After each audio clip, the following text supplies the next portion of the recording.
Bonsoir, messieurs, dames. Merci de nous recevoir chez vous à travers cette édition d'information. La justice béninoise a condamné le lundi dernier à 18 mois de prison avec sursis 3 ressortissants nigériens arrêtés la semaine dernière au port de Sémé-Podji à Cotonou dans un contexte de bruit diplomatique entre le Niger et le Bénin. Une décision rejetée par les citoyens nigériens. Pour l'acteur de la société civile Bana Ibrahim, le Niger doit ouvrir une information judiciaire contre le procureur du Bénin pour arrestation et séquestration de Nigériens en terre béninoise. Retrouvons Ablaziz Mamadou. Les 3 accusés nigériens étaient poursuivis pour fausse attestation et usage de fausses attestations, mais la Cour de répression des infractions économiques et du terrorisme du Bénin a requalifié les faits lundi dernier en usurpation de titres et usage de données informatiques falsifiées. La CREAT a suivi les réquisitions du procureur en les condamnant à 18 mois de prison assortis de sursis. Une condamnation rejetée par les Nigériens. Nous estimons qu'il y a eu un acte d'inimitié du gouvernement béninois vis-à-vis de notre pays, parce que nous assimilons l'arrestation des membres de cette délégation officielle à une prise d'otage, et donc nous rejetons fermement la condamnation et nous estimons qu'elle n'engage pas le gouvernement ni notre pays ni les membres qui ont été arrêtés, les membres de la délégation. À la barre, les 3 Nigériens ont plaidé non coupables. La directrice générale adjointe du WAPCO Niger a indiqué que son équipe est venue dans le cadre du chargement du 2e navire du pétrole avec une autorisation du ministère des Mines et de l'eau du Bénin. Pour l'acteur de la société civile nigérienne, Bana Ibrahim, le Niger doit ouvrir une information judiciaire sur le dit dossier. Nous estimons que cela ne doit pas rester impuni. Il y a beaucoup de leviers que le Niger peut utiliser. Notamment, nous suggérons à notre gouvernement d'ouvrir une information judiciaire contre le procureur spécial de la Cour de répression des infractions économiques et du terrorisme du Bénin pour avoir enlevé, séquestré nos compatriotes sur le sol béninois. Le lendemain de ces arrestations, les autorités nigériennes ont coupé les vannes de l'oléoduc qui achemine le pétrole du nord-est nigérien vers le Bénin. Décision saluée par les citoyens nigériens. Nous avons soutenu et nous soutenons la position du gouvernement du Niger. Nous estimons que le Niger ne peut pas continuer de faire l'objet d'une prise d'otage et de chantage de la part du gouvernement béninois. Si le gouvernement ou la société chinoise veut continuer à exploiter notre pétrole, il faudrait que la société chinoise s'assure que la partie béninoise est dans les dispositions de respecter ses obligations contractuelles. Nous ne pouvons pas continuer à acheminer notre pétrole pendant qu'on nous empêche même d'avoir un accès au site pour contrôler la quantité effectivement chargée dans les bateaux. Nous estimons que la Chine n'a pas joué au franc jeu avec notre pays. À l'avenir, la Chine doit considérer que le Niger est un partenaire qui a respecté toutes ses obligations et la Chine doit user de son influence sur le Bénin pour que le partenaire béninois aussi respecte ses obligations dans l'exploitation du pipeline que nous considérons être la propriété du Niger, mais également de la société chinoise et également du Bénin, parce que toutes les 3 parties profitent de la traversée de ce pipeline. Les relations entre le Bénin et le Niger restent ainsi tendues depuis le coup d'État militaire du 26 juillet 2023. Le principal point d'achoppement concerne le refus du Niger de rouvrir sa frontière, car Niamey accuse Cotonou d'abriter des bases françaises qui entraîneraient des terroristes, ce que Paris et Cotonou nient, et le président béninois en fait une condition pour charger le pétrole. Célébration ce jour de la journée mondiale de lutte contre la drépanocytose placée sous le thème Parlons-nous-en.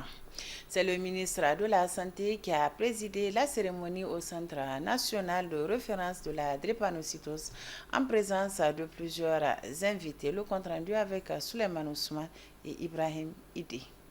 Maladie héréditaire liée à une anomalie de l'hémoglobine, la drépanocytose est considérée à travers le monde comme un véritable problème de santé publique.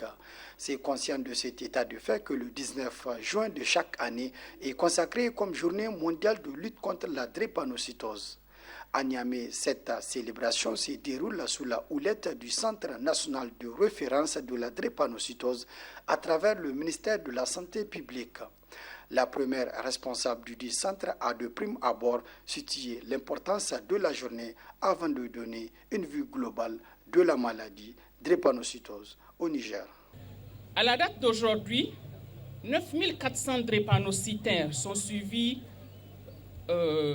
au centre. Et ces drépanocytaires sont suivis par un personnel pluridisciplinaire, à savoir des médecins spécialistes, internistes et pédiatres, des médecins généralistes, des médecins nutritionnistes, des infirmiers, des communicateurs et des travailleurs sociaux.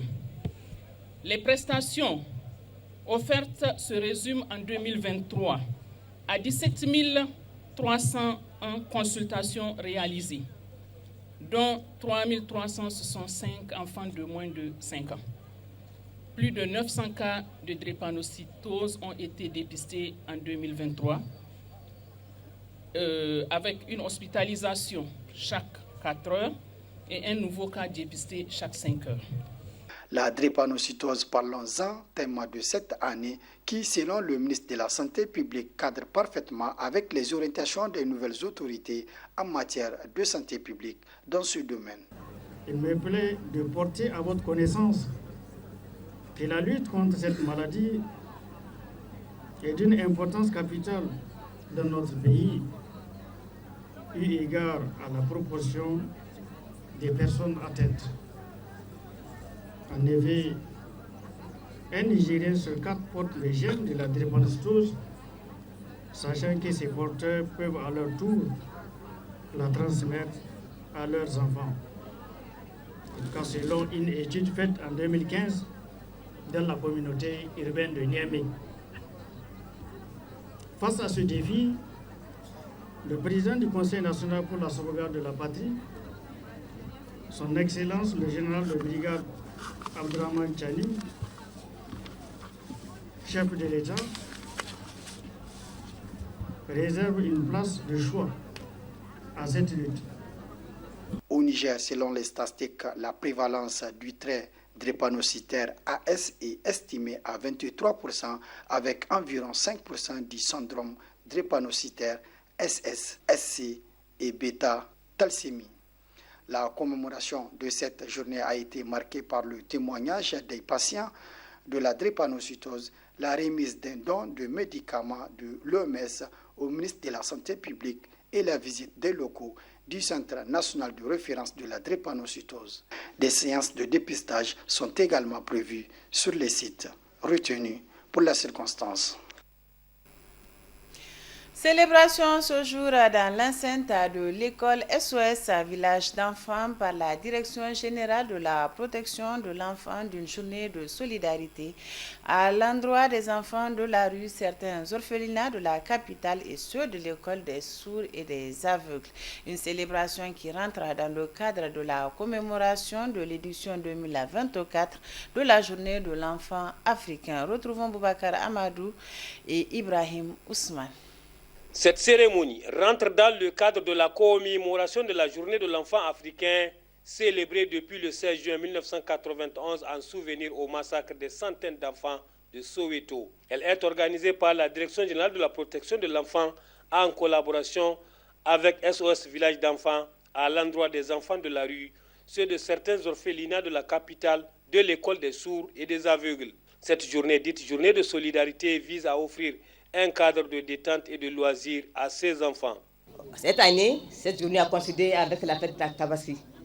Et la direction de la protection de l'enfant a initié une journée de solidarité avec tous les enfants de toutes les couches sociales de la communauté urbaine de Niamey.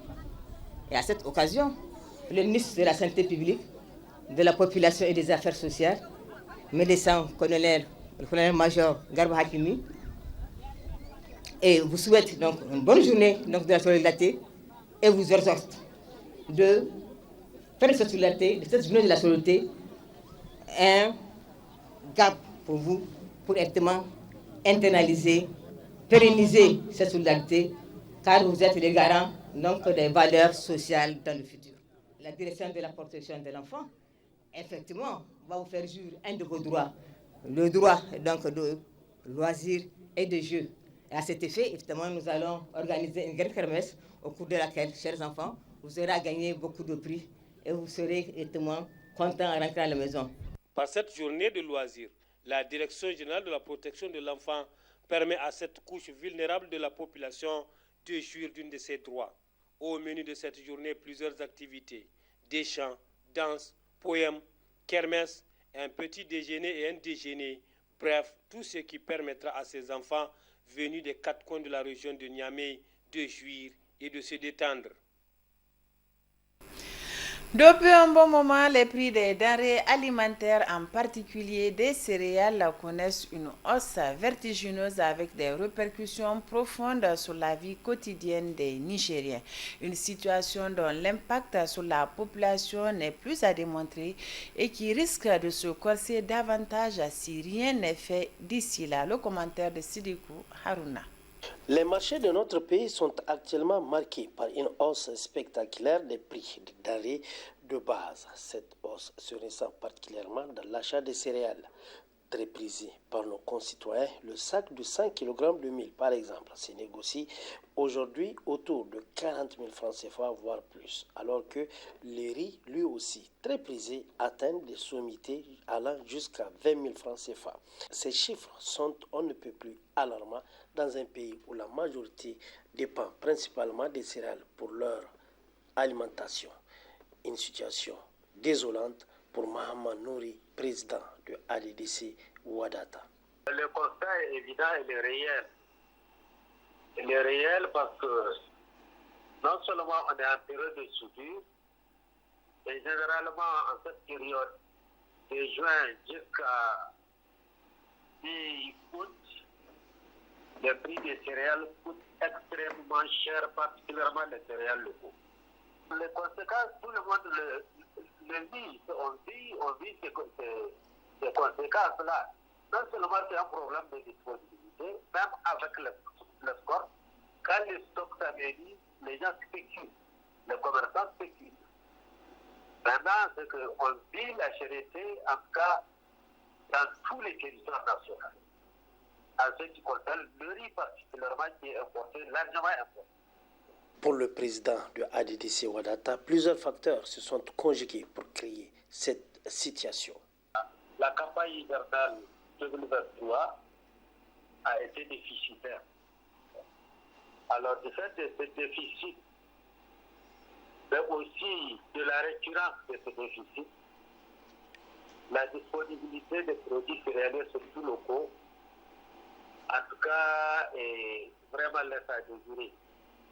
On vient juste de sortir d'une période de sanctions, fermeture de frontières, sanctions financières.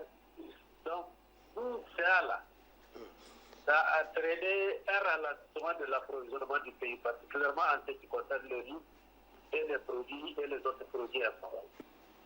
En tout cas, au niveau mondial, 2023 a été déficitaire. Vous vous souviendrez que l'Inde a même suspendu l'approvisionnement du marché mondial.